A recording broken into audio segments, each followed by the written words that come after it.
I have 50,000 followers, which isn't a lot to me personally, but some of y'all be trying to like clout chase, I guess you could say, and like try to make my image look bad in the process, but your nose look like Lizzo if she tried to twerk. Alright, welcome back ladies and ladies with dicks. Before we kick anything off, I would highly suggest all of you to go follow my Instagram. Having 6K on a platform where there's 200K is a ratio that I'm not sitting right with. The math ain't quite math in here. Plus, if you do go on there, you'll know whatever video I have or stupid memes I find on the toilet by keeping up with my story. More importantly, I post my dog. We like Johnny, Tess, and Dookie, I swear to God. So if you want your parents to rethink their divorce, go hit that link down below, and as always, slap a like before your dad slaps you. Now enjoy the video. I'm sure many of you at one point had the dream of becoming a musician or some form of being a content creator, but I'm also certain that none of you would want your big break that launches you into stardom to be a video of yourself impregnating a McChicken and then eating your own sex sauce for a TikTok video. For this worm-braided haired Mucinex germ, it's just his average Sunday. From violating people's eardrums with the verbal queefing that he calls music to violating children in a Walmart parking lot, this is the sad, pathetic story of TikTok's most disgusting rapper, Lil Mar. If you're a fan of underground rap, you would know there's some publicity stunt or life-ruining allegation that surfaces almost every week. I swear that this is the first genre that I genuinely wanted to gatekeep, not because of the music, but of people knowing the history behind the motherfucker making it. I really stand on the belief of separating art from the artist, because it's really embarrassing seeing somebody's music that you wanted to share to people be made by a guy that sees Chuck E. Cheese as a strip club. What I said before was sadly true. He first really got exposure and put on the map for deep dicking a McChicken in one of his special edition mukbangs. He had a couple of these videos be filmed, directed, edited, and posted all by himself of him literally fucking some food up, finishing into his plate, and then proceeding to eat it with a smile like a chef that just tried his own meal. Now, if I dared to even show a pixel of that, YouTube would probably send assassins to my front doorstep. So if you need some motivation for this upcoming Ramadan, there's hella videos out there that show himself nomming on his nut. However, this would be just the beginning of a never-ending spiraling snowball of desperate and depraved decisions that would lead him getting arrested on way more than one occasion, for reasons that almost made me want to become dyslexic upon reading why he was even there in the first place. Until then, Lil Mar would pay people on TikTok and other platforms a hefty price of $5 to post themselves dancing to his music, because truth be told, nobody on this great green grass is bumping his dumpster ass. It's absolutely terrible and really sounds like it was mixed in Sony Vegas Pro.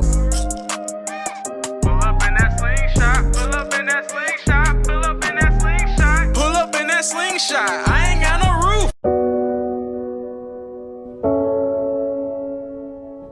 I think it's great that he just paced around in the same parking zone throughout the entire video. Really cute to see him making the most out of the 30 minutes that he rented that slingshot for, despite dedicating a whole entire song to daily driving one. He tries to put on this persona that he has a lot of money, but the reality is this guy would need a couple extra thousand just to even be considered poor. I can bet $5 on an over-the-counter hand job that he filmed this right next to the dealership he fucking got it from. But yeah, this guy's music is the equivalent to a suicide note. If you somehow like that, please get a CAT scan because you need to be studied immediately. Luckily for you, and honestly just for me, from what I heard, his music isn't really what's important, so I'll spare the torture of making yourself deaf from it. Many people are infatuated with the lifestyle that rappers live, from competing with seeing how many STDs or kids they can have first to driving their cars 140 down a residential roadway. It's something that almost every American kid dreams of, myself included at one point. I'm glad that remained just a thought once I realized that I was a skinny Caucasian from Ohio that eats meatloaf that my mother prepares every Tuesday. Nevertheless, Lil Mar was no exception to being one of these people. He would take his famous Galaxy coupe out on the roads, flying through places recklessly while he endangers the lives of the people that are driving around him just for his TikTok videos, constantly almost smacking the ass of every car that he tries to pass and bobbing through lanes like everything to him is just a giant Forza track. And shit, if you're going to take me out, at least let it be an S-Class or something nice, because his car has to have the most hideous design that my two eyes have ever laid upon. I mean, just look at that TikTok BriZ party ass car wrap. You can already tell that interior smells like some skank ass turtle tank and Wendy's sink water, because I can't imagine a single person besides someone that's a part of the furry fandom that would even bat an eye towards this fart bucket, let alone pay almost $4,000 for it. I really don't need to speak on why driving dangerously is bad. Listen, the father of three in his F-150 doesn't want to race you down the overpass. He just wants to get home from work. Fun to do by yourself, but if you're gonna do it, just find a damn back road or somewhere that won't risk the lives of others rather than a public interstate. Who knows though, with a rap like that, I'm sure people would rather attempt to crash their car into his over driving past it. But because of his stupid ass driving, he for some reason posted a video online of himself running over a dog. I can't can't show that on YouTube once again, but if you really don't believe me, I will link a vid that shows the incident unfold, but I want to warn you guys, it's not something that's easy to stomach. So along with the car part that comes with the rapper's fantasy, there's also smashing hoes. But Lil Mar unfortunately does a cardinal sin among the practice of hitting and quitting, which was paying for coochie. The first time he ever clashed kissers and mass pissers with someone was a drug addict on the side of a motel he found for $60. He would record the entire journey on his Snapchat story from start to finish and even include a post-game interview on how he felt giving a junkie a special little needle. In the middle of nowhere on a fucking dead end at this weird ass looking creepy hotel.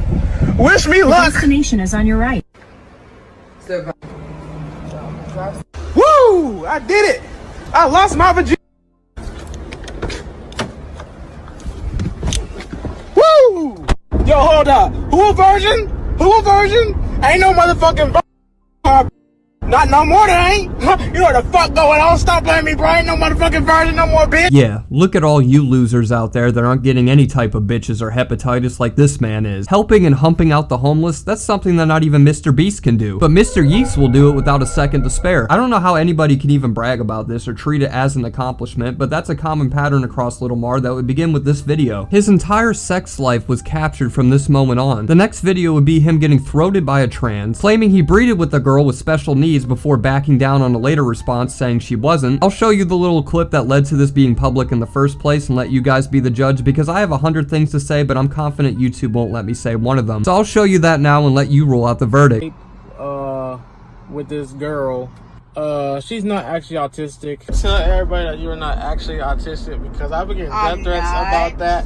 I'm not. This encounter would lead him to document himself promising a homeless woman he would give her some shelter in exchange for some hoo-ha. And after he got done parking his beef bus in Tuna Town, he realized that he doesn't even have a shoebox for this woman to stay in, going on to post stories of himself clowning on her smell and appearance, like he just didn't deliver meat in the back seat to this woman. Whenever he finally made his mind up, he decided to drop her off at an abandoned house across state lines before speeding away, leaving her in the dust and far from where he got her from.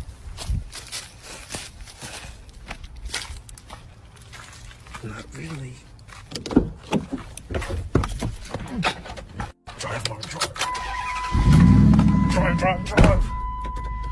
Here we go. Woo!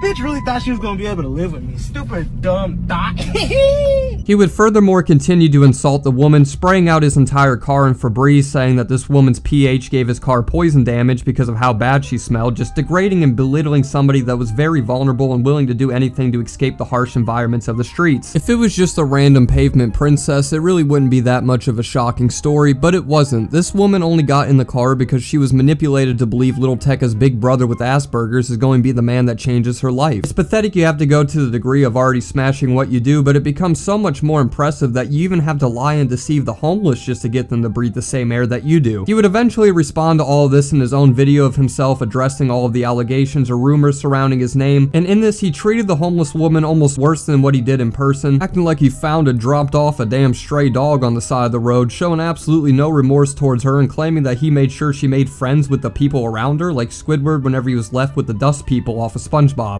Live because she was homeless, and I really didn't think it through, honestly, because I didn't know, like, I didn't have like a plan really. I just decided to take her and leave her at this house, which was a little bit fucked up, I'll admit. But the thing is, the house that I left her at, it wasn't actually like an abandoned, it was an abandoned house, but it wasn't in the middle of nowhere. Like, it was literally in the same neighborhood that my friend Huff lives in. Like any of that matters worth one luck of a fuck. I'm trying to understand this guy's thought process. To think that everybody he meets is automatically going to know his entire family and friend heritage is impressive. Then you decide to turn your town into an open RPG for her to explore by dropping her off with a tier 1 workbench as you speed away and stalk her from afar. I'm repeating what's showed, I know, but it's just like, what else can you really even say as an input for a situation like that? It's beyond disgusting and something only the bottom of humanity is really capable of pulling. Lil Mar wouldn't only drive for hours on end to finally hit and quit, but he would also do the same to only get rejected and for some reason post the encounter for the entire world to see. For example, there's a video of himself going out of his city for a girl to give him some titties, only to get laughed at, ridiculed, and get called a meme directly to his face. And his response wasn't to get angry like I thought it would be, but instead he was actually giggling with glee about it that he wasted all of his time because she ended up giving him a kiss on the cheek out of pity. This girl made me drive a whole hour.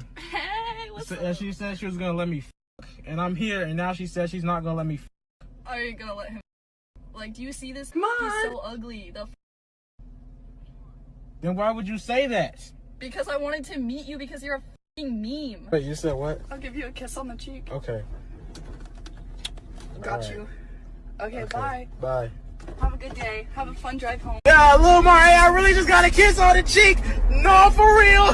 Damn way. Yeah. Yeah, can't wait to see what banger in the studio he's gonna cook up to this shit, even though I thought the only person that would get excited for something like this would be a middle schooler. Speaking of middle school, it seems to be that's where Lil Mar decided to take his love interest next, because he created an entire controversy of himself getting a 14-year-old preggo all for a publicity stunt. He posted a story on his Instagram insinuating that he's not allowed to see the baby he made with this literal kid because of her parents pressing charges on him. He would later cover this in his response video, claiming himself that it was all just a clout catch that we stupidly fell for. However, he doesn't really clear up the fact that she was really over the age of 18 either, or any age for that matter, because he refused to share how old the girl really was. Damn, she's 14. I'm not even gonna be able to see my baby because I was telling y'all that she was pregnant. She wasn't 14. I made that up. So like there was no 14-year-old at all. Like the whole thing was a lie. Her being pregnant and her being 14. Yeah, try that one in the court of law and see where the hell that takes you. He claimed in this that she was the age of consent, and in his state of South Carolina, the age that you can start is 16. Lil Mar at the time of this interaction was around 20. So definitely a brow raiser, but when you dive deeper, there actually is a time where Lil Mar met up with a 12-year-old when he was 16. He claimed he didn't do anything illegal and only decided to just cuddle with her. I wish I could make this shit up, but for time's sake, I'm going to just let himself explain why the hell he should be locked away behind bars. The video that I did about meeting up with a 12-year-old, I didn't do anything with her. Yeah, like I wouldn't have posted something I knew was illegal. The age difference, because I was 6 at the time and she was 12, but I thought she was 14. But the age difference at the time, it would have been illegal if we did something like had sex or anything like that. But we did not. All we did was cuddle. This man was posting self-incrimination videos in the format of a YouTube story time. Like the title of the video is literally called Meeting Up with a 12-year-old. That's some shit I don't even think I can see the Cupcake Commissioner do if he came back to the internet. How it was even up on YouTube is a question that is beyond me and even signs at that point to answer. So with this level of foreshadowing, it would be no surprise that he would end up eventually getting convicted for SAing a 14-year-old girl in a Walmart parking lot with one of his kid diddler friends. Here's a local article from Mars City that sort of highlights the entire ordeal or how it unfolded. His defense to all of this was saying everything was just twisted out of proportion to make him seem like a monster, when in reality he just fucking is. He also tried to say the girl lied about the age, not disputing the fact that him and his friend still relentlessly stalked and assaulted her. Both Mar and his friend faced one charge of criminal misconduct with a minor, which can be up to 25 years in prison, but somehow he ended up only serving 4 months for an alleged plea deal. So hats off to the justice system for making sure everybody is loved no matter what age they are, because I really don't know how this man is even allowed to see sunlight again. There's no argument against it. This guy is a convicted predator, but even with him being the first guy we've seen actually face time in prison, it still really feels like he got away with it, because he would still somehow get worse and continue to double down on the fact that he is a minor refiner by posting a tweet that incriminates himself further, saying he's gonna start dating girls his own age and then following it up with an April Fool's. Just some side-splitting comedy that I'm sure would make the ghost of Epstein smile. He would cover a few more things in his response video that I just find as pure entertainment, so let's watch a little bit more of himself trying to justify any of the inexcusable shit that he's done. Explain this, but as most of y'all know, like whenever I buy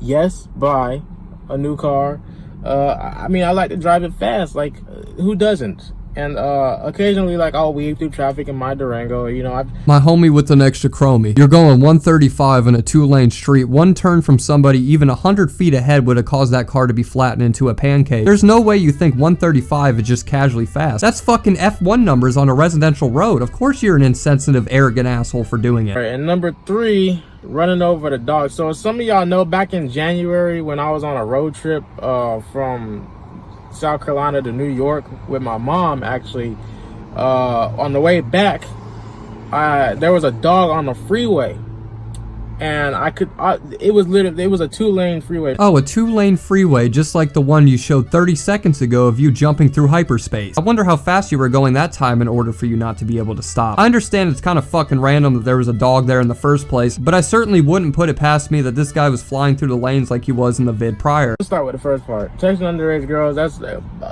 some of y'all know, like sometimes I'll be on live and girls will join and then they'll just like say something stupid, like blurt out like, I'm 13 and Lamar's been blah blah blah, or I'm 16 and Lil Mar said blah blah blah to me, blah blah blah. It's all bullshit. Bro, you were convicted. Your mugshot is literally one Google search away. How the hell is you getting arrested, staying in prison that you made story times about? Dozens of news articles about saying you did all that. Bullshit. I honestly think that's gonna wrap the video up there. This guy is currently still active on every platform that I mentioned previously, and it's really disgusting to see somebody like this have the ability to still even have one anywhere. Hell, even Beagle Live, that motherfucker needs to be banned. As of last year, he hasn't done anything that I've seen that's illegal, but he has dropped a lot of new music that nobody is ever listening to. Maybe he can find Little Boom for a feature for a Walmart Womb Raider EP. It's amazing to see someone have this much dedication to prove to the world how much of a degenerate loser that they are. But if you guys enjoyed this video, make sure to slap a like on this vid before your dad slaps you. Subscribe if you hit my vibe, and as always, make sure to follow all my socials. All the links will be in the description, and I will see you all very soon. Alright, I'm gonna head out this bitch.